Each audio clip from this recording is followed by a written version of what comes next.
Oke, Assalamualaikum warahmatullahi wabarakatuh. Kita berjumpa lagi dengan belajar matematika. Kali ini kita akan membahas bab baru karena bab yang kemarin sudah selesai. Bab baru kita adalah tentang kongruensi dan kesebangunan. Ketika kalian ada yang belum mengerjakan ulangan yang minggu kemarin, silahkan dikerjakan ulangannya. Untuk kalau tidak bisa mengerjakan contoh-contoh soalnya, banyak yang sudah saya bahas di pembelajaran-pembelajaran yang kemarin. Oke, kita langsung saja untuk untuk menjelaskan tentang kongruensi dan kesebangunan. Yang pertama ini kita akan membahas tentang kongruensi dulu ya. Pakai R ya. Kongruensi. Kongruensi itu artinya adalah sama persis. Maksudnya gimana? Saya akan beri contoh, misalkan ada bangun nih.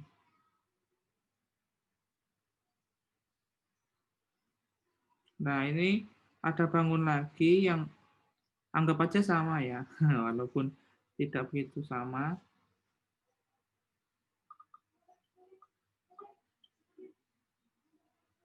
Nah, ini anggap aja sama. Misalkan sininya 6, sini 6. Sini 7, sini 7 cm ya, satuannya misalkan. Nah, seperti ini dikatakan kedua bangun ini adalah kongruen. Penulisannya kongruen, kita bahas dulu ya. Kalau pengertiannya itu bangunnya sama persis, itu namanya kongruensi. Jadi nanti di soal itu biasanya bangunnya dibolak-balik terus. Misalkan DA ini sama dengan apa? Misalkan ini DA.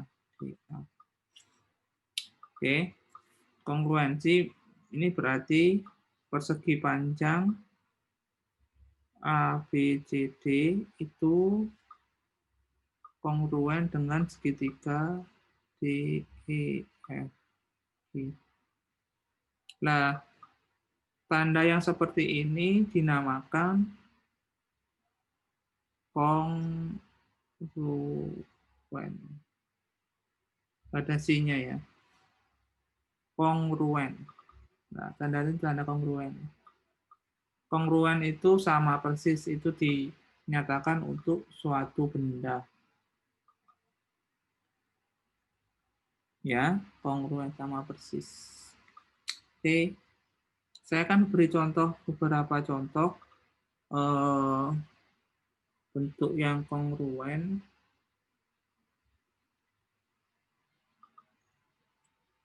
Misalkan, coba saya lihat. Misalkan gini, trapesium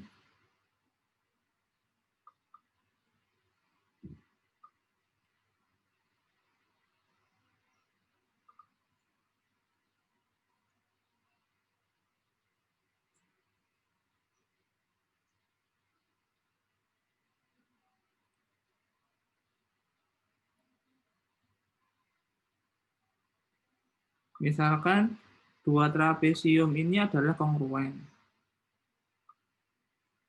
Ya, dua trapesium ini adalah kongruen misalkan. Untuk melihat dia kongruen, tapi gambarnya kan berbeda. Misalkan ada soal, tuliskan sisi-sisi dan sudut-sudut yang bersesuaian. Gitu. Misal itu yang sama misalkan. Kalau kalian bingung gambarnya, kalian harus balik dulu. Kalian bisa rotasi, kayak kemarin kan dirotasi atau di apa ya? Oh, di refleksi juga bisa. Gambarnya jadi saya samakan. Ini gambar ini jadi ini ya. Ini lihat D-nya kan Tata letaknya harus sama. D-nya yang itu di bawah berarti di sini D, E, F, G. Nah, kalau misalkan ditanya mana sisi-sisi yang bersesuaian, berarti sisi-sisi yang bersesuaian adalah misalkan DG itu sama dengan DA, sama dengan apa? DC, sama dengan IF. Maksudnya ini itu pasti sama panjangnya sama ini sama, ini juga sama, ini pasti sama. Mana lagi yang sama? DC, ini DC, itu pasti sama dengan sini ya, DE. Mana lagi yang sama? AB, itu pasti sama dengan ini ya, yang bawah sini ya, GF. Kalau digambar di awal, gambar yang ini sama gambar yang ini, kalian pasti bingung. Mana nih yang sama gitu kan. Nah, untuk tidak bingung caranya, kalian gambar lagi dengan arah yang dengan diputar atau direfleksi. Direfleksi. Jadi gambarnya jadi gini, disamakan intinya. Terus selain sisi-sisinya yang bersesuaian, biasanya juga ditanyakan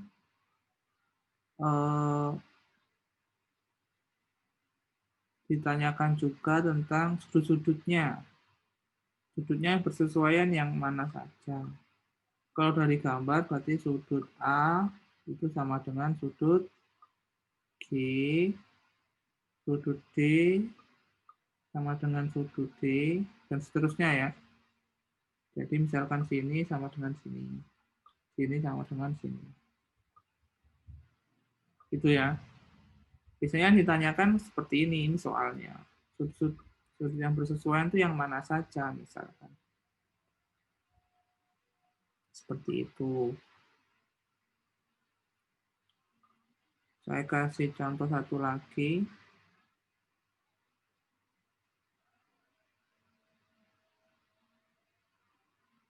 Misalkan ada belah ketupat.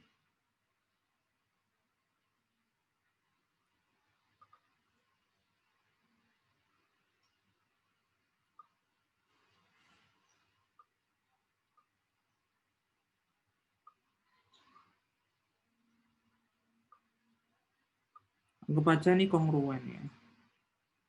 Saya sebut ini A, B, C, D. Misalkan E, F, G, H. Misalkan ini 5, otomatis kalau dia kongruen, semua sisinya juga 5. Berarti sisi-sisi yang bersesuaian itu mana saja?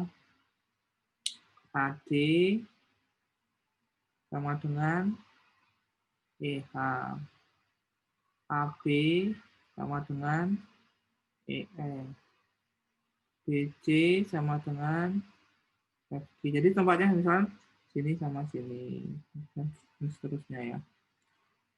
Misalkan diketahui sini 30. Terus ini 150. Terus pertanyaannya, bukan. Misalkan sini nggak diketahui. Misalkan ditanyakan sudut F berapa gitu kan. Kita kan nggak tahu sudut F. Yang tahu sudut D aja. Berarti sudut D itu sama dengan sudut H kan. Ini itu sama dengan ini. Berarti sudut H itu juga sini berapa? Nilainya 30. Kalau belah ketupat masih ingat, sudut yang berhadapan itu jumlahnya 180 derajat. Jadi semua sama. Misalkan ini HF jumlahnya 80 derajat. EG juga gitu. Jadi kalau jumlah sudut F ditambah sudut H itu sama dengan 180 derajat. Nah, sudut H kita sudah tahu.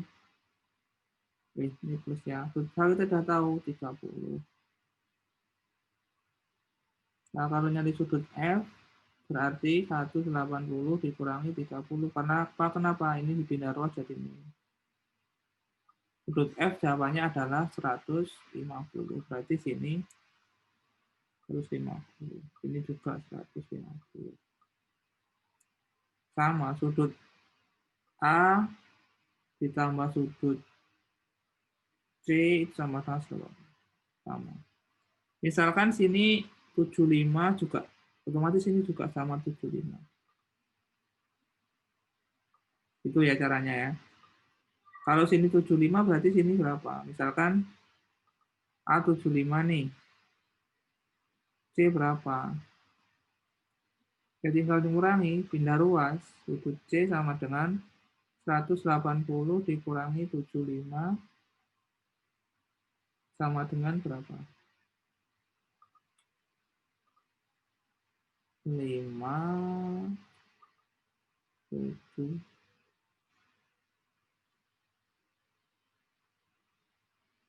105 ya. Berarti sudut D di sini, sudut C ya. Sudut C di sini adalah 105. Sama sudut G yang di sini juga 105 karena dia kongruen. Karena sama persis. Oke. Mungkin itu saja penjelasan tentang kongruensi. Nanti pertanyaannya akan sama seperti contoh yang saya berikan, cuma mana aja sisi-sisi dan sudut-sudut yang bersesuaian atau yang sama. Terus nanti juga ada soal tentang belah ketupat yang kongruen. Oke, selamat mengerjakan. Jika ada pertanyaan yang di sekolah silahkan tanya kepada saya.